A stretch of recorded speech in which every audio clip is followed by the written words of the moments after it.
வேலிக்கு வெளியே சிறுகதை. ஆசிரியர் ரமா அவர்கள். குறுக்கும் நெடுக்குமாக பின்னி இருந்த முள் வேலியினுள் தலையை நுழைத்து ஆட்டுக்குட்டி வீட்டு தோட்டத்துக்குள் புக முயன்றது. தலை உட்பக்கமும் உடல் வெளிப்பக்கமுமாக கழுத்து முள்ளிலே மாட்டிக்கொண்டது. இதை காண பொறாத பத்மா ஓடிப்போய் அதை காப்பாற்ற துடித்தாள். ஆனால் மறுநொடியே அவள் மனம் மாறியது. தன்னை அடித்து விரட்டவே ஓடி வருகிறாள் என்று ஆட்டுக்குட்டி பயந்து தப்பிக்கும் அவசரத்தில் முள்ளிலே கீறிக்கொண்டு விடுமோ என்ற ஆதுரம் அவளை தடுத்தது. வேடிக்கை பார்த்தாள். சிறிது நேரம் சும்மா இருந்த ஆட்டுக்குட்டி தலையை இருபுறமும் திருப்பி பார்த்தது. அரவம் ஏதும் கேட்கவில்லை. ஆட்களையும் காணோம் என்ற துணிவில் பச்சை பசேல் என்று இருந்த பசும் தளிரை மென்று தின்னும் நப்பாசையில் தன் உடலிலே முள் குத்துவதையும் பொருட்படுத்தவில்லை. உட்பக்கம் இருந்த தலையை சற்று கீழே தாழ்த்தியது. வலது முன்னங்காலை நுழைக்க முயன்றது, முடியவில்லை. இன்னும் கொஞ்சம் தலையை தாழ்த்தி சிரமப்பட்டு பின்னங்கால்களை தரையில் உதைத்து எம்பியது. முழு கழுத்தம் உட்பக்கம் வந்துவிட்டது. உடலும் கால்களும் வெளிப்புறம்.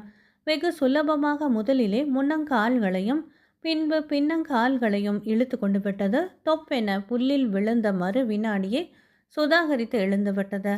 சற்று நின்ற இடத்திலேயே தாமதித்து விட்டு கொள்ளை ஆசையுடன் தளிரை மேய தாவியது. பத்மாவுக்கு இதை பார்க்க வேடிக்கையாக இருந்தது.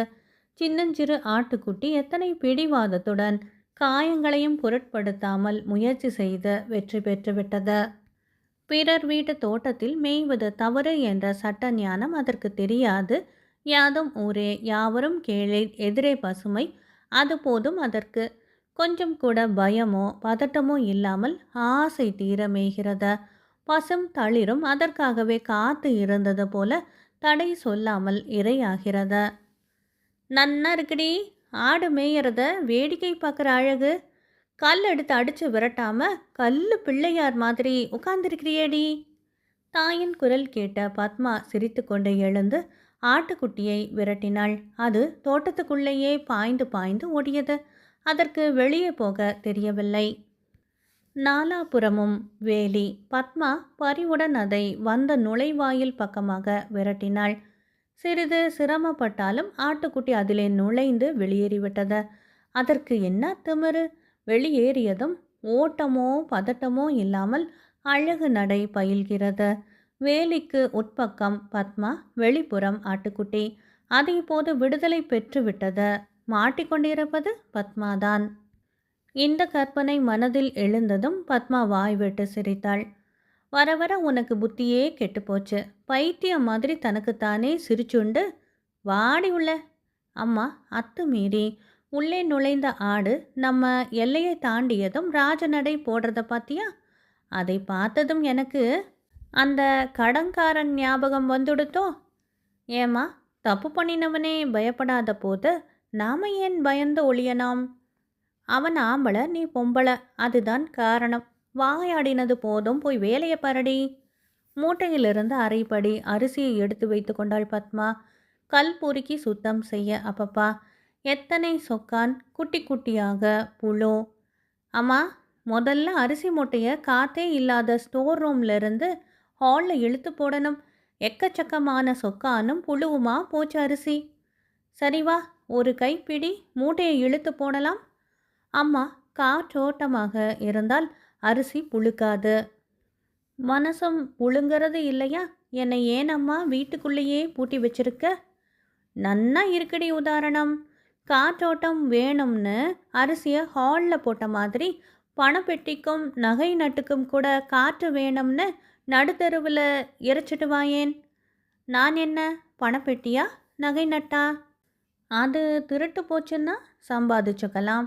நீ இழக்கக்கூடாததை இழந்துட்டா திரும்ப வருமாடி? மனசை அலைய விடாத. நாங்களும் தான் முயற்சி பண்ணுறோம். சீக்கிரத்தில் உன் கழுத்தில் தாலி ஏற. அதுக்கு வேலை வர வேண்டாமா? துரத்த துரத்த ஆட்டுக்குட்டி தோட்டத்திலேயே துள்ளி குதித்ததை போல மனசை அலைய விடாதேடி என்று தாய் சொல்ல சொல்ல பத்மாவின் மனம் மறக்க வேண்டியதையே நினைத்து மருகியது. துன்பமான இன்பம் மனதிலே இழையோடியது. முகாரி ராகம் கேட்டதை போல அவனுடைய தொடர்பின் விளைவு துன்பத்தை கொடுத்து விட்டாலும் அவனை பற்றிய நினைவு இன்றுமே அவள் மனதில் இன்பத்தையே தந்தது. விவரம் தெரிந்த பிறகு ஏற்பட்ட முதல் ஆண் நட்பு. அவள் மீது பெற்றோர் பொழிந்த பாசத்தை விட, சகோதரர்கள் செலுத்திய அன்பை விட அவன் காட்டிய அன்பே நெஞ்சில் இனித்தது. பத்மா, சந்தியா காலம் வந்துடுத்த. சுவாமிக்கு விளக்கேற்றி விட்டு வந்து வீணை வாசி, நான் கோவிலுக்கு போயிட்டு வந்துடுறேன். பாயை விரித்து வீணையை எடுத்து வைத்தாள். தஞ்சாவூரிலே ஸ்பெஷல் ஆர்டர் கொடுத்து செதுக்கியது. தன் மகளின் இசை பயிற்சியிலே அத்தனை ஆர்வம் இருந்தது தந்தைக்கு. சக்திக்கு மீறியே செலவழித்தார். அழகான வீணை, அழகுடன் போட்டியிட்ட கம்பீரம். அழகாக இருப்பது எல்லாம் கம்பீரமாகவும் இருக்கின்றன. அவள் மட்டும் அழகாக இருந்தும் கம்பீரமாக இருக்க முடியவில்லை. தலை குனிவு ஏற்பட்டுவிட்டது. அவனால். அவன் செய்த காரியத்தால் அல்ல, செய்ய தவறிய குற்றத்தால். பத்மாவின் மீது அவனை பெற்றவர்கள் பழி சுமத்திய போது அவன் நடந்ததை சொல்ல தவறியதால், ஆண் பிள்ளையாக நடந்து கொள்ளாமல் பெட்டையாக நெட்டை மரமாக நின்று விட்டதால் இன்று தகாத பழியை சுமந்து கொண்டு பத்மா வீட்டுக்குள் புழுங்குகிறாள். அமைதியின்றி தவித்து கொண்டு இருக்கிறாள். அலைபாயும் உள்ளத்துக்கு ஆறுதல் அளிக்கவல்ல அருமருந்து இசை. அதிலும் கலைவாணியின் மடியிலே தவழும் தெய்வீகமான வீணை தரும் நாதம். அந்த நாளில் எதிரிலே அமர்ந்து கொண்டு தலையை ஆட்டி தாளம் போட்டு அவளது வாசிப்பிலே தன்னையே மறந்து லயித்து விடுவான் அவன். அப்படித்தான் தொடர்பு ஏற்பட்டது அவர்கள் இருவருக்கும் இடையில். அவள் வாரி கொடுத்தாள் இன்னிசையை. அவன் தன்னையே அடிமைப்படுத்தி கொண்டான். தன் வாசிப்பை அணு அணுவாக ரசிக்க ஒருவன் கிடைத்துவிட்ட பெருமிதம் பத்மாவுக்கு. ஒரு சமயம் ரகுவம்சா சுதா ஊத்துக்காடு வேங்கட சுப்பையரின் அலைபாயுதே ஆடாது அசங்காது வா பாடல்களை வாசிக்க சொன்னான். அவளும் வாசித்துவிட்டு மத்தியமாவதி எடுத்தாள். அவன் ஓடி வந்து அவள் கையை பிடித்தான். ப்ளீஸ் முடிச்சிடாத, இன்னும் வாசி என்றான். அந்த ஸ்பரிசம் அவளுக்குள் இத்தனை காலமாக இல்லாத வேறொரு உணர்ச்சியை உருவாக்கிவிட்டது. அவன் தொட்ட இடம் தித்தித்தது. பருவத்தின் பரிணாமம் பத்மாவை பதுமையாக்கி காட்டியது. பதுமையின் பளபளப்பில் இளைஞனோ அறிவு குருடனானான். அவள் நிழலை பார்த்து நடந்தான். அவள் நினைவில் வாழ்ந்தான். அவள் நெருக்கத்துக்காக பெருமூச்சு விட்டான். நீட்டோலை எழுதி நெஞ்சத்தை வெண்டுரைத்தான். அவள் அதை நெருப்பிலிட்டாள். அவன் மீண்டும் எழுதினான். அவள் அதை அவன் முகத்திலே வீசினாள். மறுபடியும் மறுபடியும் கடிதங்கள். கரையாத கல்லும் கனிந்து உருகும் காதல் காவியங்கள். அவள் இதயம் அசைந்தது. தடுமாற்றம் தலை தூக்கியது. குலையாத உள்ளம், கலையாத பருவம் கட்டுப்பாட்டை மறந்து பதில் எழுதிவிட்டது. அவள் இசை கல்லூரிக்கு போய்கொண்டு இருந்தாள். நிழலாக அவனும் பின் தொடர்ந்தான். தயங்கி தடுமாறி இறுதியில் நடுங்கியபடி பயந்து கடிதத்தை நீட்டிய போது எதிர்பட்ட மூன்றாம் அவரை அவள் பார்க்கவில்லை.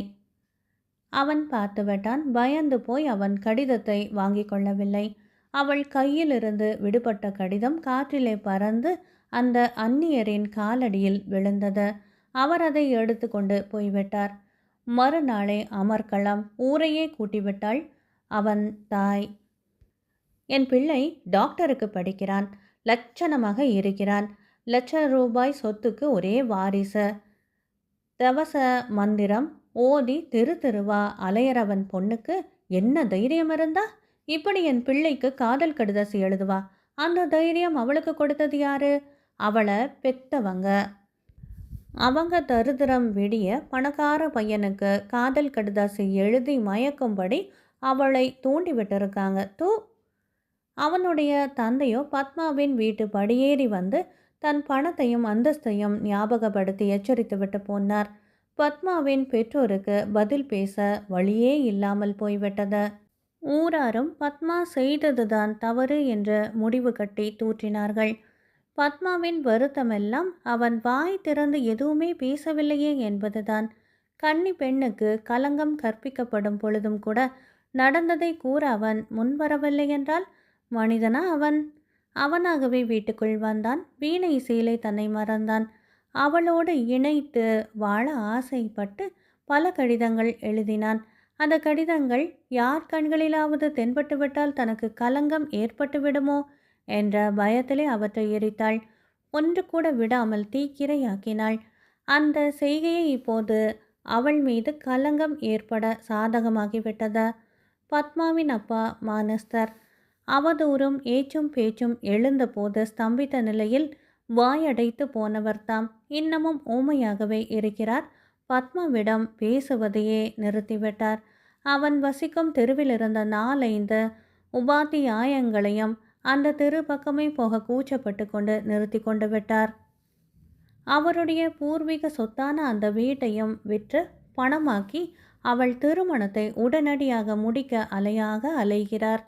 மனம் எங்கேயோ அலைப்பாய விரல்கள் தடுமாற பத்மாவின் வீணை வாசிப்பு அபஸ்வரம் தட்டியது. சலிப்புடன் நிறுத்திவிட்டு நிமிர்ந்தாள். எதிரே அவன் அமர்ந்து பரிகாசமாக சிரிப்பது போன்ற பிரம்மை தட்டியது. அவன் செய்தது துரோகம்தான். அவள் வாழ்வையே கரைப்படுத்திவிட்டான். தன் அந்தஸ்தையும் கௌரவத்தையும் காப்பாற்றி கொள்ள ஏழை பெண்ணின் இதயத்தை காலிலே போட்டு மிதித்து விட்டான். இருந்தும் அவளால் அவனை மறக்க முடியவில்லை. பத்மா, என்ன குருட்டு யோசனை? வீணை வாசிக்காம? பத்மா திடுக்கிட்டு தலை நிமிர்ந்தாள். சுசீலா, இவள் எப்போது வந்தாள்? வந்த சுவடை தெரியவில்லையே. சுசீலா அவளுடைய பள்ளி தோழி. அவன் வீட்டுக்கு பக்கத்து வீட்டில் வசிப்பவள். அவளுக்கு நடந்தது எல்லாமே தெரியும். பத்மாவுக்கு ஆறுதல் கூறியவள் அவள் ஒருத்திதான். பத்மா, வீட்டில் வேற யாரும் இல்லையே? ஒரு முக்கியமான விஷயத்தை சொல்லிவிட்டு போகத்தான் வந்தேன். சுசீலாவை பத்மா உள்ளார்ந்து பார்த்தாள். அவள் என்ன வெடிகுண்டை தூக்கி போட போகிறாளோ என்ற பயம் நெஞ்சிலே வெள்ளமாக பெருகியதா.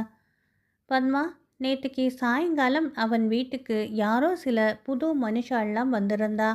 அவளை நான் இதுவரையிலும் நம்ம ஊரில் பார்த்ததே இல்லை. வெளியூராகத்தான் இருக்கணும். 1 மணி நேரத்தில் திரும்பி போயிட்டா. காதும் வச்ச மாதிரி அவன் வீட்டில் அவனுக்கு கல்யாணம் நிச்சயமாகிறதோன்னு நினைக்கிறேன். பெண் பார்த்துட்டு வந்தாச்சா? அவன் அம்மா அப்பா பார்த்துருக்கலாம். ஆனால் இவன் இந்த 1 வாரமாக வீட்டை விட்டு எங்கேயுமே வெளியில் போகலை. காலேஜுக்கு கூட. நீ பார்த்தியா? அவனைத்தானே கிணற்றங்கரையில் நேத்திக்கு காலம்பரை பார்த்தேன். பாவம், அவன் முகம் பேயறைஞ்ச மாதிரி வெளுத்தது. அவன் மனசில் என்ன வேதனையோ. அவன் அம்மா தான் ஒரு பத்ரகாளியாச்சே. அந்த வீட்டில் அவள் வைத்தது தானே சட்டம். அவளை எதிர்த்து அவன் பேச மாட்டான். சுபாவமே அப்படித்தான். எப்பவுமே அடங்கி போயிடுவான். அவள் இழுப்புக்கெல்லாம் அவன் அப்பாவே இழுபடுகிற போது அவனால் என்ன செய்ய முடியும்? இதை சொல்லத்தானே ஓடி வந்த? அது இல்லடி பத்மா, எனக்கு என்னவோ அவன் நல்லவன் தானோன்னு தோணுது. உன்னை வீட்டுக்குள்ளே முடக்கியிருக்கா உங்கள் அப்பா அம்மா. அவனோ தன்னைத்தானே முடக்கி கொண்டு வாடி வதங்குறான். இப்படியே அவனை விட்டுடக்கூடாதுன்னு தான் அவனுக்கு கல்யாணம் செய்து வைக்க அந்த பத்ரகாளி அவசரப்படுறா. வேறொருத்தி வந்துட்டா அவன் மனசிலிருந்து உன்னை கிள்ளி எரிந்து விடலாமோ இல்லையோ? எங்கள் அம்மா அடிக்கடி சொல்லுவா, அவன் ஆம்பளை நீ பொம்பளைன்னு. நீ சொல்கிறபடி அவனுக்கு என் மேலே உண்மையான அன்பு இருந்திருந்தா இப்படியா பொம்பளை மாதிரி வாயை பொத்திண்டு என்னை காட்டி கொடுத்துருப்பான்? ஆம்பளையா அடித்து பேசி தன் ஆசையை சொல்லி இருக்க வேண்டாமா? சுசீலா, இருட்டி போச்சு, வீட்டுக்கு போமா என்று கூறியவாறு கோவிலுக்கு சென்று இருந்த பத்மாவின் தாய் வந்தாள். மத்தியமாவதி வாசித்து வீணையை மர பீரோவிலே எடுத்து வைத்தாள் பத்மா. சுசீலா போய்விட்டாள். கோவிலுக்கு போய் வந்தால் தினமுமே கூடை செய்தி கொண்டு வருவாள் பத்மாவின் தாய். 1 வாரமாக தன் வீட்டு கதையே ஊர் செய்தியாகிவிட்டதால் அவள் கோவிலிலிருந்து திரும்பி வந்ததும் பெருமூச்சு விட்டு ஆஸ்வாசப்படுத்தி கொள்வாள். இன்று அந்த பெருமூச்சும் காணோம். ஏதாவது புதிய குழப்பமோ அல்லது அவனுக்கு கல்யாணம் நிச்சயமாகிவிட்ட செய்தி அவளுக்கும் எட்டி இருக்குமோ? பத்மா விழித்தாள். பத்மா, அவன் வீட்டை விட்டு ஓடி போயிட்டானாம். ஓடி போனவனுக்கு 9ஆம் இடத்திலே குரு. அகப்பட்டு கொண்ட எனக்கு அஷ்டமத்தில் சனி. பத்மா, எறையாத, கிட்டவா. ஓடினவன் சும்மா போல. அந்த பத்ரகாளியின் தலையில் கல்லை தூக்கி போட்டுட்டு போயிருக்கானாம். என்னம்மா சொல்கிற? அவ அவசரமாக பணக்கார இடத்துல பெண்ணை பார்த்து நிச்சயம் பண்ணிட்டாளாம் நேத்திக்கு. அவனோ பெண்ணை கூட பார்க்கல. அவன் ஒரு கடுதாசி எழுதி வச்சுட்டு நேத்து ராத்திரியே போய்விட்டானாம். இன்னும் விஷயம் யாருக்கும் தெரியாது. அவர்கள் வீட்டு வேலைக்காரி என்னிடம் ரகசியமா சொன்னா. கடுதாசியா? யாருக்கு? உனக்கில்லடி, அவன் அம்மாவுக்குத்தான். நிச்சயம் செய்திருக்கும் கல்யாண ஏற்பாடுகளை நிறுத்திவிட்டு உனக்கும் அவனுக்கும் தான் கல்யாணம்னு பேப்பரில் அவன் அப்பா விளம்பரம் கொடுத்தாலே தான் அவன் வீடு திரும்புவேன்னு எழுதியிருக்கானாம். ஒரே பிள்ளையாச்சே, அந்த ராட்சசி சோறு தண்ணி இல்லாமல் சுருண்டு கிடக்கிறாளாம். என்னாக போகுதோ. பிரகதீஸ்வரர் மனசு வச்சா எல்லாம் நல்லபடியாக முடியும். தோட்டத்துக்குள் நுழைந்து பயிரை மேய்ந்து விட்டு துரத்தியதும் மிரண்டு ஓடிய ஆட்டுக்குட்டி வேலியை தாண்டியதும் ராஜநடை போட்ட காட்சி பத்மாவின் மனதில் நிழலாடியது. அதன் துணிவை பார்த்தால் மீண்டும் சமயம் பார்த்து தோட்டத்துக்குள் நுழையும் போலத்தான் தெரிந்தது. அன்பானவர்களே, ரமா அவர்கள் எழுதிய வேலிக்கு வெளியே சிறுகதை நிறைவு பெற்றது. நன்றி.